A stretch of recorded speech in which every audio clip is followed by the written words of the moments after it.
You were taught to be fair, to be kind, to play by the rules and expect others to do the same. You believed that if you worked hard, stayed honest, and treated people well, things would fall into place. That if you gave enough, you'd be rewarded. That if you stayed patient, life would recognize your effort. But here's the truth. The world doesn't care how good you are. It only respects one thing: leverage. You think people admire your transparency, your emotional availability, your willingness to sacrifice. They don't. They admire results. They respond to power. The more you explain yourself, the weaker you seem. The more you show your heart, the easier you are to manipulate. And the more you chase fairness, the faster they push you aside. The modern world conditioned you to be agreeable, and Machiavelli would call that suicide. Being agreeable doesn't earn you loyalty. It earns you silence, dismissal, disrespect. When you're agreeable, you become predictable. Predictability leads to exploitation. You hold back your anger so you seem patient. You swallow your instincts to look balanced. But behind closed doors, they're using that restraint as a weapon against you. They know you won't walk away. They know you'll stay polite. That's why you keep losing ground, not because you're weak, but because you still think strength looks like harmony. Let me be clear, power doesn't belong to the loud or the kind or the generous. It belongs to the unreadable, the one who never explains, never reacts emotionally, never plays all his cards. That person becomes a mystery, and mystery forces respect. They can't control what they don't understand. That is your advantage. If you learn to shut your mouth and sharpen your mind. You were told silence is passive, but in reality, silence is strategic. It's what predators use. It's how kings command. The moment you reveal your mind, you hand them the map to manipulate you. But the moment you stop revealing and start observing, you become dangerous. Machiavelli said, "It is much safer to be feared than loved, because fear creates distance, and distance protects your throne." They can love you today and betray you tomorrow, but if they fear the consequences, they will think twice. That's not cruelty. That's control. That's survival. And no, this isn't about becoming aggressive, violent, or cruel. It's about becoming effective, cold, calculated, and emotionally disciplined. That's what ruthless truly means. Not being chaotic, not being loud, being surgical, being unreadable, knowing when to speak and when to vanish. You want to know why she stopped respecting you, why your coworkers ignore your contributions, why your friends cross boundaries. It's because they don't fear the loss of you. They've tasted your kindness and assumed it was weakness. They've seen you give and learned how to take. They've watched you forgive and learned how to repeat. No one remembers what you suffered for them. They only remember what they got away with. Now, you have two options. Keep playing the role of the good man or become the silent one who doesn't explain, doesn't argue, and doesn't chase. The one who positions instead of pleads. The one who acts instead of reacts. The one who sees but says nothing and then strikes with precision. This video is not going to teach you how to be liked. It's going to teach you how to become respected even if it costs you their approval. You will learn the strategies of silence, the tactics of restraint, and the art of becoming untouchable. This isn't self-help. This is psychological warfare. And it starts the moment you stop needing to be understood and start learning how to be unreadable. You think being clear makes you honest. But in power dynamics, clarity is a vulnerability.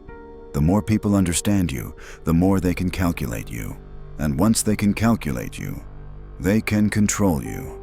This is the first rule of power. Always be more confusing than your enemy is curious. Because the human mind hates uncertainty, and most people will overcompensate to regain a sense of control. That's where you win. Let me give you an example. Imagine two men walk into a room. One talks openly. He explains his intentions, jokes with everyone, reveals what he likes, what he hates, how he thinks. The second man enters, observes, speaks little. He's polite, maybe even warm, but guarded. You can't tell if he's impressed or unimpressed. He doesn't laugh too loudly, doesn't offer too much, doesn't need attention. Who do they gossip about later? The first man has forgotten he played all his cards. The second one becomes a topic of speculation. Who is he? What does he want? Why didn't he say more? That confusion creates power. Mystery creates leverage. And every piece of information you don't give becomes a psychological weapon. You are taught to be yourself. That advice assumes people will treat you fairly. They won't. In the real world, people treat you based on the value you represent, and value is a function of scarcity, not sincerity. When you're too visible, too emotionally available, too expressive, you lose tension, and tension is everything. Look at romantic dynamics. Who loses interest first? The one who feels certain. When you respond instantly, share too much, or always try to be understood, you become obvious, and obviousness is the death of desire. Now zoom out, at work, among peers. In negotiations, the one who talks less always holds the power because the other side is forced to guess. And guessing creates anxiety. Machiavelli understood this deeply. He didn't trust virtue, he trusted perception. He wrote, "A prince must learn how not to be good, and to use this knowledge or not as necessity requires." You don't reveal your thoughts because they'll appreciate your honesty. You reveal only what reinforces your positioning when it serves your endgame. To be unreadable means you control your narrative. You control the frame of interaction. The moment you let someone define what you're thinking, what you're feeling, or what you're trying to do, you've lost ground. And this happens subtly. When she asks you, "What are we?" When your boss says, "Where do you see yourself here long term?" When your friend jokes you've changed what's going on with you, they're testing for certainty. They want to map you. And every time you answer with clarity, trying to make them feel safe, you give away power. The correct answer, ambiguity. Maybe. I'm still observing. Let's see how things evolve. I don't think linearly like that. These are not evasions. They're protective structures. You're not being dishonest. You're being unavailable to manipulation. Because clarity is a gift, and gifts should be earned. But you were raised to give everything away for free. Think about how many times you've overshared just to feel heard. How often you confessed your fears, your plans, your needs just to connect. That's what children do. Men of power don't speak to be understood. They speak to create direction, positioning, reaction. And sometimes they don't speak at all. That's why the unreadable man is feared. Not because he's hostile, but because he's uncategorizable. They don't know if he's friend or threat. They don't know if he's playing or planning. They don't know if they're being watched or tested. So they adjust. And when people adjust to you, you have power. This applies to everything. In arguments, don't defend. In meetings, don't rush to speak. In relationships, don't fill every silence. In confrontation, pause longer than they're comfortable with. Create gaps. Gaps lead to uncertainty. Uncertainty leads to dominance. And remember, you don't need to correct every misunderstanding. You don't need to explain your silence. You don't need to soften your presence. Let them wonder. Let them project. Let them chase. The moment you become comfortable being misjudged is the moment you become dangerous. Because now, no one can box you. No one can plan against you. No one knows when or how you'll strike, only that you will. You think being seen is power? It's not. Power is when people notice your absence more than your presence. Power is when your silence provokes more fear than their shouting. Power is when the room adjusts every time you walk in because they've never been able to figure you out. That is unreadability. And that is where ruthlessness begins. You think explanations make you reasonable. You think defending yourself makes you principled. But every time you explain, you shrink. And every time you defend, you admit their frame has power over you. Understand this clearly. The one who sets the frame controls the interaction. And if you're constantly explaining yourself, you've already surrendered the frame. Machiavelli didn't believe in justification. He believed in results. He believed in outcomes, not emotions. When you try to justify your actions, what are you really saying? That you need permission? That you still seek approval? That their judgment matters? A lion does not explain why it eats. You've been conditioned to think that people deserve explanations, especially when they're offended, confused, or feel entitled. But if someone questions your decisions, your timing, your silence, you owe them nothing. Think back. How many times have you sent that long message, clarifying your intentions, smoothing over tension, reassuring someone who had no real power, just emotional leverage? And what did it earn you? Did it make them respect you more? No. It made them feel in control. Because when you explain, you imply guilt. And when you defend, you affirm their right to judge you. Power doesn't defend. Power doesn't beg. Power sets boundaries once and enforces them silently. A man who knows his position doesn't argue about it. He simply acts with calm indifference. You say, "But I don't want to be misunderstood." Then you are not ready for power, because power requires distance. Power requires the ability to let them talk while you observe. Power requires the patience to let false assumptions hang in the air while you move in silence. Let me be clear. Every time you explain your why, you reduce your leverage. Why? Because now they can use your reasoning against you. She said she didn't come because she was busy. Now they'll test how busy you really are. He said he didn't respond because he's been stressed. Now they'll poke at your stress to control your pace. The moment they know your reasons, they start testing your limits. This is why the most ruthless men speak in conclusions, not arguments. They don't explain what they've decided, they simply say, "This is the path." "No, I'm not available. That won't be happening." No extra context, no negotiation, just clarity without apology. You fear looking harsh, but harshness is often the most honest form of respect, the respect of clarity. Let's take a real-world example. A woman starts testing your attention. She delays her replies, flirts with ambiguity, creates drama. You want to be fair. You want to communicate. So you write, "Hey, I just want to make sure everything's okay. I feel like the energy has shifted, and I'm not sure where I stand." Now you've lost, because she knows you're emotionally invested. She knows you need closure, which means she can control the timing of it. And in that moment, you're no longer a mystery. You're a respondent. But imagine you said nothing. Imagine you vanished with no explanation. What happens? She chases the silence.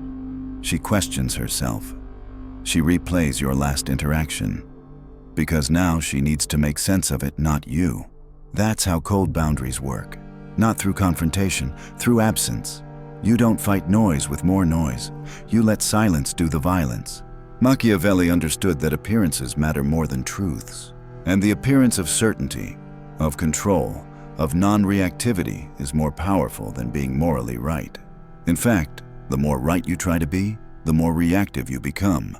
And reactivity is weakness in disguise. So stop trying to be right. Be untouchable instead. Never explain your ambition. Never justify your withdrawal. Never defend your timing.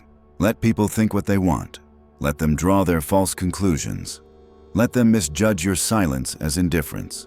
Because while they're busy analyzing you, they're not controlling you. That's the point. You don't build strong boundaries by speaking louder. You build them by responding less. And eventually, not at all. The ultimate boundary is invisibility. You don't owe anyone the courtesy of closure. You don't owe them the comfort of understanding, and you certainly don't owe them the weakness of over-explaining. Your decisions are final. Your time is earned. Your presence is a privilege, not a product to be justified. And the more you learn to walk away without speaking, the more power you carry without lifting a single finger. That is cold. That is strategic. That is necessary. You were taught that emotion is truth, that if you feel something deeply, it must be honored, expressed, understood. That's a lie. Emotion is not truth. Emotion is leverage. And when you're not aware of how yours is being used, you're already under someone else's control. The world is full of people who don't think, they just feel. And when they feel, they act, they confess, they lash out, they retreat, they reveal things they shouldn't, they destroy things they shouldn't. You see it every day, men throwing away respect, money, or positioning just to feel heard or seen. They think vulnerability buys connection, but Machiavelli would call it exposure. When you act from raw emotion, you're no longer choosing your direction. You're reacting to someone else's game. They say things to provoke you and you speak. They withdraw and you chase. They give silence and you panic. Do you see the pattern? Emotion is predictable. And in strategy, predictability is death. Let me ask you this. When was the last time someone said something that hurt your ego and you had to respond?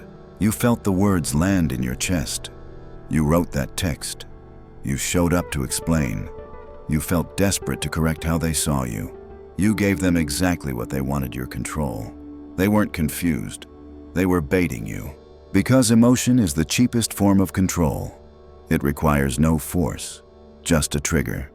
And most people are full of emotional triggers. Childhood rejection, social comparison, fear of abandonment, craving to be loved. They've never questioned the source, only obeyed the feeling. So they're easy to move, easy to guilt, easy to manipulate. Now ask yourself, are you any different? Do you react when someone ignores you? Do you chase when someone pulls away? Do you need people to like you before you can stay grounded? If so, you're not in control. You're being driven. You think you're being real, but real power doesn't react. It calculates. This is why Machiavelli wrote, "A man who wants to act virtuously in every way necessarily comes to grief among so many who are not virtuous." Translation: if you want to stay pure, they will use your emotions against you, and they will win. So you must weaponize emotion without ever letting it leak. That doesn't mean you don't feel. It means you feel strategically. You use your emotion as a data point, not a steering wheel.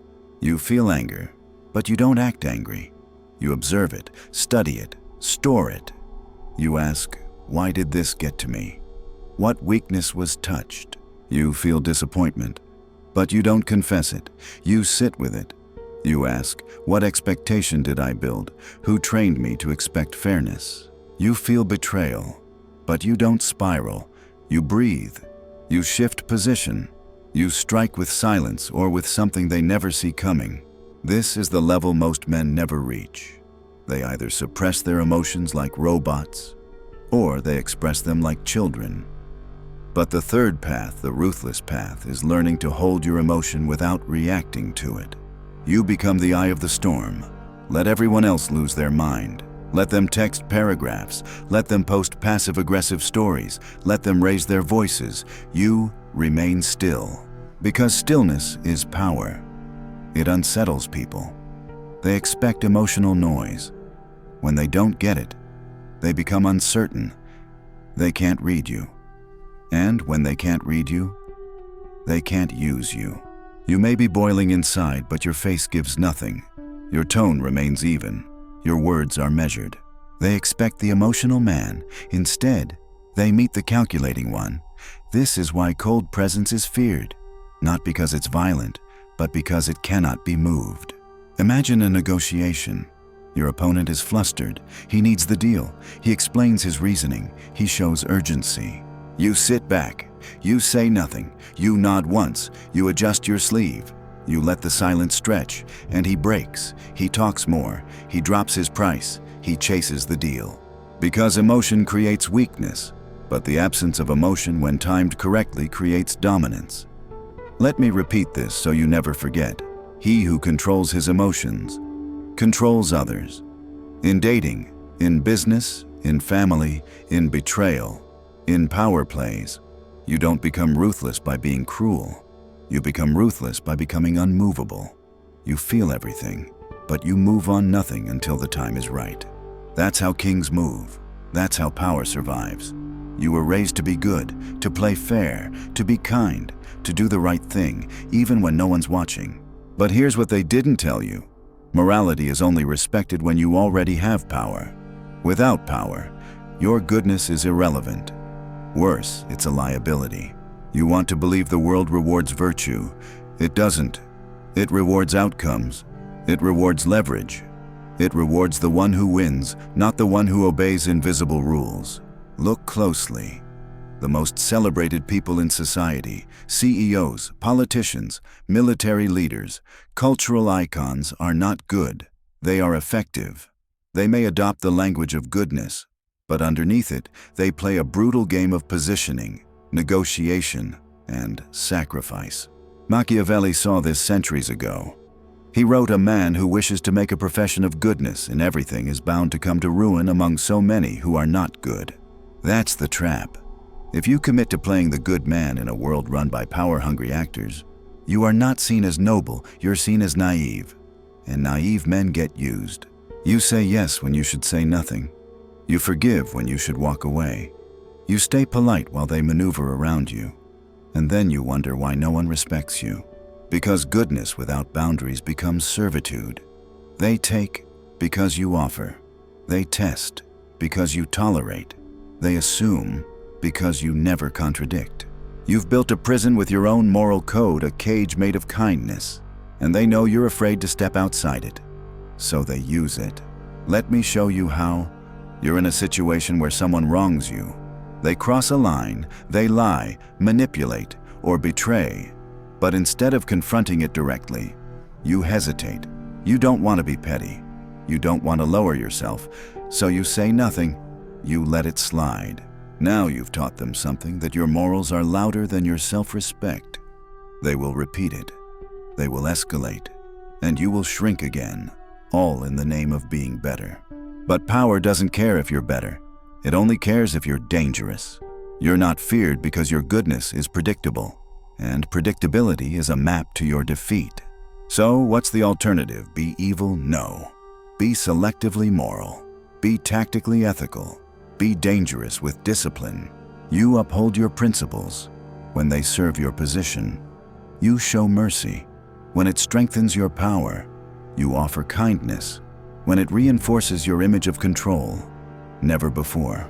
Otherwise, morality becomes your leash, and you'll be dragged by people who stopped believing in right and wrong years ago. Let's talk relationships. How often have you stayed longer than you should, given more than you got, explained yourself to someone who would never do the same for you? You told yourself it was love. But love without boundaries is not love. It's dependence. You tolerated disrespect in the name of patience. You excused dishonesty in the name of understanding. You absorbed chaos in the name of loyalty. That's not virtue. That's submission. In reality, ruthless men can love, but their love has structure. They do not chase what disrespects them. They do not explain to those who take advantage. They do not justify their standards. They don't need to, because they are not seeking to be seen as good. They are too focused on being in control, and if you can't let go of your need to be morally right, you will never hold true power. You'll always hesitate. You'll always seek reassurance. You'll always bend your rules to avoid looking cruel. And in that hesitation, others move. They speak louder. They impose boundaries you never enforced. They gain position while you stay polite. So, here's the truth you were never told: goodness must be guarded by force. And that force is your willingness to be misunderstood, to be seen as cold, to be called arrogant, distant, even heartless. Because when you're feared, you can choose when to be kind and it will land with real weight. But when you're only kind, people stop listening. You want to live by a code. Then first become someone who cannot be moved by guilt.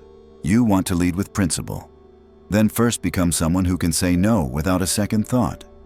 You want to love powerfully. Then first become someone who can walk away in silence and never explain why. True morality comes after power, not before it. That's what Machiavelli understood, and that's what most men never will. You don't need to be understood. You don't need to be liked. You don't need their approval, their praise, or their peace. You need to be feared, not through loud threats, not through aggression, but through something far colder, the power of silent consequence. Machiavelli made it simple. It is better to be feared than loved, if you cannot be both. And in modern life, most men try to be loved endlessly, blindly, compulsively. They shape their personality to please. They soften their voice to be accepted. They suppress their instincts to avoid judgment. And the result, they become forgettable, replaceable, used, then ignored. Because when you lead with love, you offer yourself unguarded. And unguarded men are always the first to fall. Now understand this. Fear doesn't mean intimidation. It means certainty of consequence.